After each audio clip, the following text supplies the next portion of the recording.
না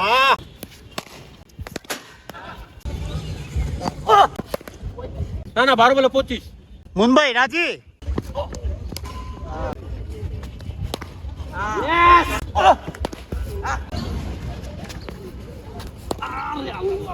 dream team সৈকত ভাইয়ের সাথে face to face. Favourite shot? Mymensingh থেকে বেশ কয়েকজন ক্রিকেটার এবার ঢাকা লিগ খেলতে যাচ্ছে। এরই মধ্যে আজকের ব্লগে আমি যে দুজন ক্রিকেটারকে শেয়ার করব, মুন ভাই আর হচ্ছে রনি ভাই। রনি ভাই প্রথমবারের মতো খেলতে যাচ্ছে, আর মুন ভাই গত 3 বছর যাবত আবাহনীর মতো বড় ক্লাবে খেলছে। আসসালামু আলাইকুম, আমি দিশুষা। আজকের ব্লগে আমি আপনাদের সাথে শেয়ার করব দুজন ক্রিকেটার, মুন ভাই এবং রনি ভাই। আজকের এই ব্লগে আপনারা দেখতে পাবেন তাদের ঢাকা প্রিমিয়ার ক্রিকেট লিগকে সামনে রেখে প্রিপারেশন, মাইন্ডসেট আর ডিপিএল এর জার্নিটা কেমন ছিল সব কিছু। চলেন তাহলে শুরু করা যাক আজকের এই ব্লগটি। Let's go. ডিপিএল আসলে কি? ডিপিএল হচ্ছে ঢাকা ক্রিকেট লিগ। ডিপিএলটা অনেক বড় একটা লিগ আমাদের বাংলাদেশের জন্য, লিস্টে ক্রিকেট আমরা যেটা আর কি জেনে থাকি। ডিপিএলটা হচ্ছে আসলে ক্রিকেটারদের একমাত্র বলতে গেলে রুটি রোজগারের একটা জায়গা। এই ঢাকা প্রিমিয়ার ক্রিকেট লিগ হওয়া নিয়ে কিন্তু অনেক জটিলতা ছিল, মাঠে গড়াবে কি গড়াবে না।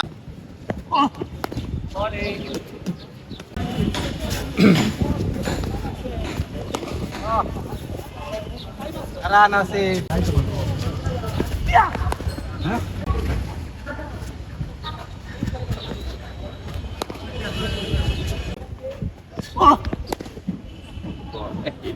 মুম্বাই আবাহনীর মতো বড় ক্লাবে খেলার এক্সপিরিয়েন্স কেমন? আবাহনীর মতো বড় ক্লাবে খেলার এক্সপিরিয়েন্স কেমন? যেহেতু আবাহনী আমার হিসাব মতে হচ্ছে ঢাকা লিগে সবচেয়ে বেশি চ্যাম্পিয়ন টিম, চ্যাম্পিয়ন টিমে খেলার এক্সপিরিয়েন্স আসলে সবসময় ভালো থাকে। আমি বলবো আবাহনীর মতো টিমে খেলা হচ্ছে একটা সৌভাগ্যের ব্যাপার। যেরকম মাঠের পারফরমেন্স, ঠিক ড্রেসিং রুমের এনভায়রনমেন্ট, সব কিছু মিলে একটা ওভারঅল বোঝা যায় যে না, চ্যাম্পিয়ন হওয়ার মতো একটা টিম চ্যাম্পিয়ন হয়। সো চ্যাম্পিয়ন টিমে খেললে সবসময়ই একটা ভালো এক্সপিরিয়েন্স থাকে, আর ওইখানে শেখার মতো অনেক কিছু আছে। তুমি কোচ থেকে শুরু করে ক্যাপ্টেন আর প্লেয়ারগুলো সবার থেকে ভালো ভালো অনেক কিছু টেকনিক্যাল জিনিস শেখা যায়। আমি বলবো ওভারঅল সব কিছু মিলে ভালো। কইবারই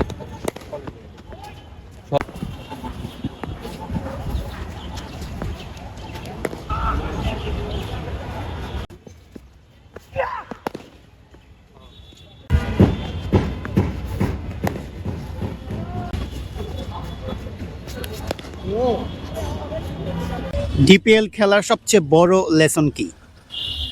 ডিপিএল খেলার সবচেয়ে বড় লেসন হচ্ছে, আমি যেটা মনে করি যে ডিপিএলটা হচ্ছে বাংলাদেশে চিন্তা করতে গেলে লিগের হচ্ছে সবচেয়ে বড় খেলা।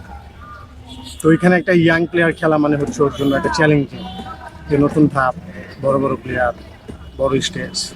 তো ওইখানে আসলে এক্সপিরিয়েন্সের দরকার আছে। আর যেহেতু নতুন প্লেয়ার, তো অবশ্যই যে প্লেয়ারটা খেলে ওকে হচ্ছে টিম সাপোর্টের কারণে অনেক সময় দেখা যায় ওর পারফরমেন্সটা ভালো পায়। তো আমার কাছে মনে হয় যে না, ওইখানে আসলে কে খেলতেছে তা দেখার দরকার নেই, তুমি যেটা পারো ওইটার দিকে ফোকাস রাখলে আমার মনে হয় যে না, ভালো কিছু করা যায়। আমার মতে এটা হচ্ছে lesson.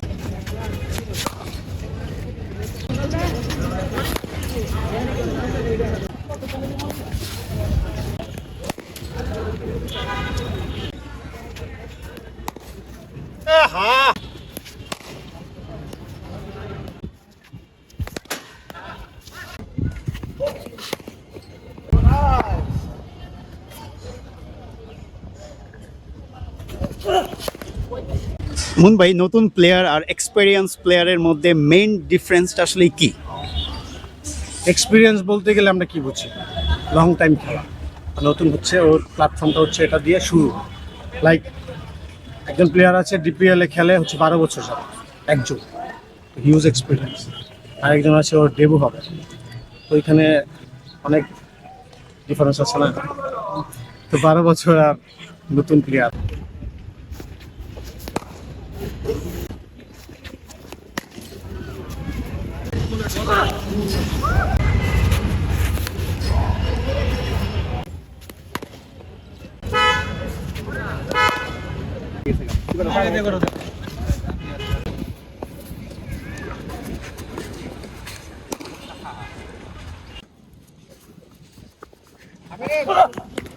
Ball.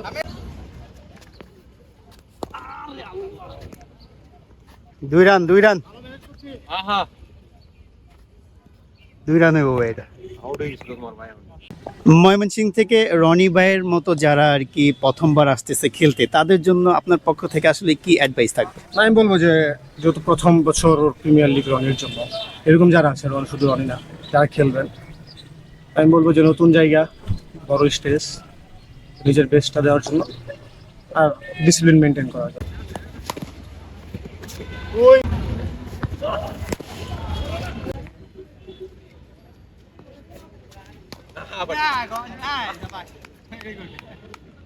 Not out.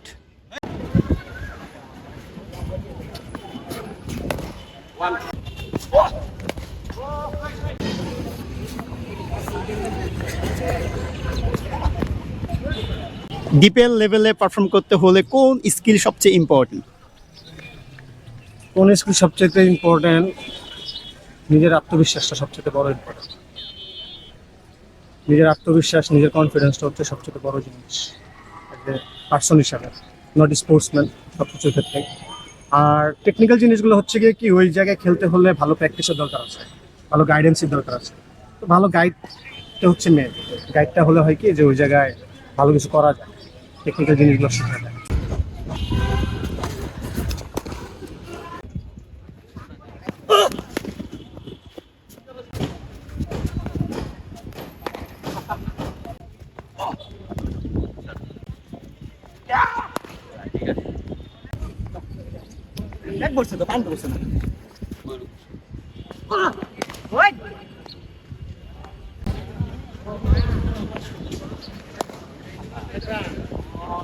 Pressure handle করার বেস্ট ওয়ে কি?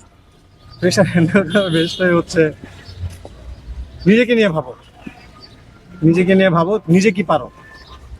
আমি যতটুকু পারি দ্যাটস ইট, অতটুকু করলেই হবে। নিজের উপরে কনফিডেন্স যেন আমি পারি, এটা হচ্ছে প্রেশার রিলিজ করা সবচেয়ে বড় জিনিস। আমি পারি, আমি বেস্ট।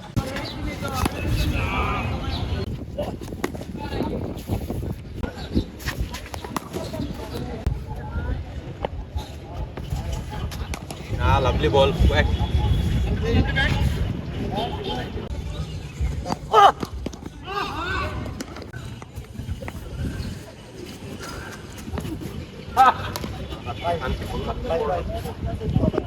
এই বছর পার্সোনাল টার্গেট কি? এই বছর পার্সোনাল টার্গেট হচ্ছে যদি ম্যাচ খেলার সুযোগ পাই, তাহলে হচ্ছে চিন্তা থাকবে যে টিমকে ভালো কিছু দেওয়ার, নিজের পারফরমেন্স তো আছেই, টিমের জন্য ইমপ্যাক্ট কিছু করার। ম্যাচ উইনিং এর ক্ষেত্রে টিমের জন্য ইমপ্যাক্ট কিছু করতে পারাটা হচ্ছে আমার টার্গেট। আর নিজের জন্য তো কিছু করতে হবেই, কারণ এই পরিশ্রম করতেছি অবশ্যই ভালো কিছু পাওয়ার জন্য। ম্যাচ উইনিং এর ক্ষেত্রে হচ্ছে ছোট ছোট জিনিসগুলো, ছোট ছোট ইম্প্যাক্টগুলো যদি আমার থ্রু থেকে যদি ম্যাচ উইনিং হতে পারে, এটা আমার জন্য অনেক কিছু। 2 ওভার 12 বলে 26, মানে একবার 13 করে পড়বো। না 12 বলে 25। মুম্বাই রাজি? 12 বলে 25, উইকেট 2টা। আমার square leg, mid wicket, cover, এটা আর এটা বাইরে 5টা। আমি লাগলে একটা দূরে চেঞ্জ করে দিলাম, সমস্যা নেই। মুম্বাই র্যাপিড ফায়ার কোয়েশ্চেনে যাব।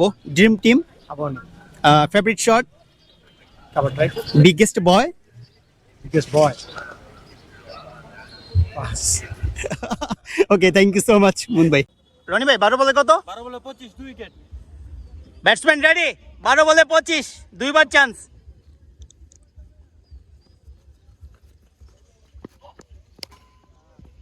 ছয়। হবে না, 4 হবো ভাই। না 4 হইব। ওকে, বাউন্ডারি 21, 11 বলে 21।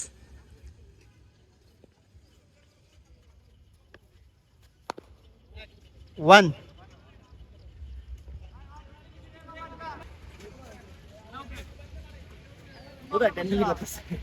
চারটা আর তোমার স্কোয়ার লেগ বাইরে। আর মিড উইকেট ফাঁকা। 10 বলে 20।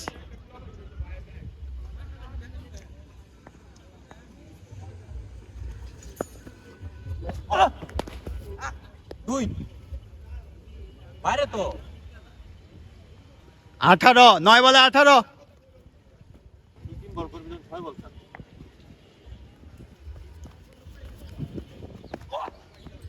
Dot ball, dot dot. কাবার দিয়ে মারলে 6 হয়ে যেত এটা। ব্যাটসম্যান 8 বলে 18। কটা করছো?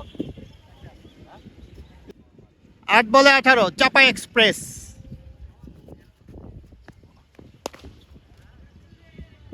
আউট, আউটই তো। আউট বাইরে। ভাই, আউট আউট আউট, বাইরে আউট। ওকে, একবার চান্স আছে ব্যাটসম্যান। 7 বলে 18।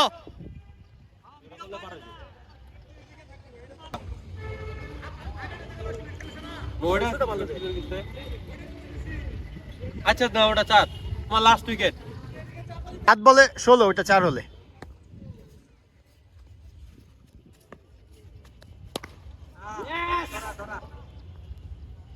আউট।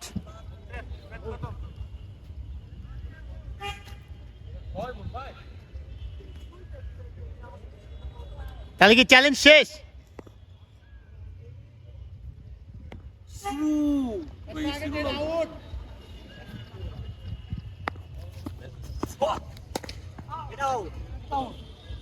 রনি ভাই, প্রথমবারের মতো ডিপিএল খেলার একটা সুযোগ তৈরি হতে যাচ্ছে, আসলে আপনার অনুভূতিটা কেমন? অনুভূতিটা আসলেও খুবই ভালো। প্রথমবারের মতো একটা সুযোগ আসতেছে, এখনো শিওর নাই, বাট আশা রাখছি ভালো কিছু হবে ইনশাল্লাহ। যদি সুযোগটা শিওর হয়, আসলে কেমন পরিকল্পনা রয়েছে? পরিকল্পনা জাস্ট প্ল্যান ওয়াইজ কাজ করা, ঠিক আছে, স্পেসিফিক কোনো চিন্তা ভাবনা নাই, জাস্ট সুযোগটা কাজে লাগানো। ফার্স্ট টাইম এত বড় একটা অপরচুনিটি, অবশ্যই চিন্তা করবো কাজে লাগানোর জন্য। ঢাকা প্রথম বিভাগ থেকে ডিপিএল এর জার্নিটা কতটা কঠিন ছিল? অনেক লম্বা কাহিনী, অনেক লম্বা স্ট্রাগল ছিল। পারফর্ম করছি, আজকে সুযোগ এমন আসে নাই, বাট আসার কথা সুযোগ। ইনশাল্লাহ সুযোগ আসুক, দোয়া চাই সবার কাছে। স্ট্রাগলের কাহিনী অন্য একদিন বলবো ইনশাআল্লাহ। কোন পারফরম্যান্সটা আপনাকে এখানে নিয়ে এসেছে বলে আপনি মনে করেন? না, এমন কোনো পারফরমেন্স স্পেসিফিক ভাবে নাই, আর আমি চেষ্টা করছি যখনই খেলার জন্য পারফর্ম করার জন্য। উপর আল্লাহর ইচ্ছায় আর নিজের চেষ্টায় জেনে খেলছি, তো আলহামদুলিল্লাহ পারফর্ম করছি। সবগুলা পারফর্ম মিলানোর পরে মনে হয় যে আজকে এই জায়গাতে আসা, স্পেসিফিক কোনো পারফর্মের কারণে যে এই জায়গাতে আসছি এমন নাই। এই জায়গায় আসার পেছনে সবচেয়ে বড় স্যাক্রিফাইস কি ছিল?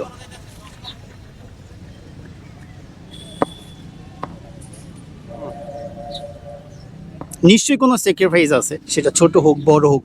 আসলে স্যাক্রিফাইসটা কি ছিল সবচেয়ে বড়? নাই। কখনো কি মনে হয়েছিল এখানে আসা সম্ভব না? না। নিজের কোন স্কিলটা সবচেয়ে বেশি ইমপ্রুভ করেছেন? ব্যাটিং। ডিপিএল এ গিয়ে বিগেস্ট চ্যালেঞ্জ কি হবে বলে মনে করেন আপনি? সৈকত ভাইয়ের সাথে ফেস টু ফেস হওয়া। এই ডিপিএল আপনার ক্যারিয়ারের জন্য কতটা ইম্পর্টেন্ট? অবভিয়াসলি ইম্পর্টেন্ট, লাইফের সবচেয়ে বড় পার্ট এখন আমার এটা, ড্রিম। রনি ভাই, আমরা র্যাপিড ফায়ারে যাব। ড্রিম টিম কোনটা?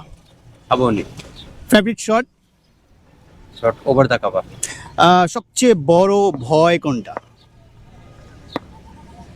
Blackmail. Okay, thank you Roni ভাই। ভিডিওর শুরুতেই কিন্তু বলেছি যে ময়মনসিংহ থেকে কিন্তু বেশ কয়েকজন ক্রিকেটার ঢাকা প্রিমিয়ার ক্রিকেট লিগে অংশগ্রহণ করছে। আজকের এই ব্লগে আমি আপনাদের সাথে শেয়ার করেছি মুন ভাই এবং রনি ভাই। মুন ভাই 3 বছর যাবৎ ঢাকা প্রিমিয়ার ক্রিকেট লিগ খেলছে, আর রনি ভাইয়ের প্রথমবারের মতো সুযোগ পেতে যাচ্ছে। আসলে এখন তো বলা যাচ্ছে না যে কে কেমন খেলবে, তবে আমি আশা করব তারা যদি ডিপিএল খেলার সুযোগ পায় অবশ্যই ভালো করবে। বিশেষ করে মুন ভাই কিন্তু ইন্টারভিউতে বলেছে যদি ম্যাচ খেলার সুযোগ হয় নিজেকে প্রমাণ করার চেষ্টা করবে। আর রনি ভাই প্রথমবারের মতো একজন দারুণ লেফট আর্ম অর্থোডক্স স্পিনার খেলতে যাচ্ছে আমাদের বাংলাদেশের লিস্টে ক্রিকেটের। তো এবছর যদি ডেবিউ হয় আশা করব যে রনি ভাইও খুব দারুণ ক্রিকেট খেলবে। সেই সাথে এই দুজনের জন্য অনেক অনেক শুভকামনা থাকবে এই ডিপিএলকে কেন্দ্র করে, তারা যাতে করে তাদের এই ডিপিএল রাঙাতে পারে। একজন ব্যাটসম্যান আর একজন বলার, যদিও মুন ভাই একজন দারুণ অলরাউন্ডার, ব্যাটিংয়ের পাশাপাশি সে দারুণ বোলিংও করে থাকে। আর রনি ভাই তো স্পিনার। তো রনি ভাইয়ের কাছে চাওয়া থাকবে সে যাতে করে বেশি বেশি উইকেট পায়, আর মুন ভাইয়ের কাছে আমার ব্যক্তিগতভাবে চাওয়া থাকবে সে যাতে করে সুযোগ পেলে রান করতে পারে, সেই সাথে নিজের বোলিং নৈপুণ্যটাও দেখাতে পারে এই ঢাকা প্রিমিয়ার ক্রিকেট লিগে। এই পর্যন্তই ছিল আমার আজকের ব্লগ। আপনারাও দোয়া করবেন ময়মনসিংহের এই উদীয়মান দুজন ক্রিকেটারের জন্য, যাতে করে তারা সামনের দিনগুলোতে আরও বড় জায়গায় খেলতে পারে এবং বাংলাদেশের ক্রিকেটকে অনেক কিছু দিতে পারে। I hope you enjoy this video, hit like, do subscribe my YouTube channel. Thank you so much. By the way, একটা জিনিস বলতে ভুলে গিয়েছি যে আপনারা আরো কোন কোন ক্রিকেটারকে নিয়ে ব্লগ দেখতে চান অবশ্যই কমেন্ট করে জানাবেন। ইনশাআল্লাহ চেষ্টা করব আপনার কমেন্টের ওই ক্রিকেটারকে নিয়ে একটি ব্লগ তৈরি করার জন্য।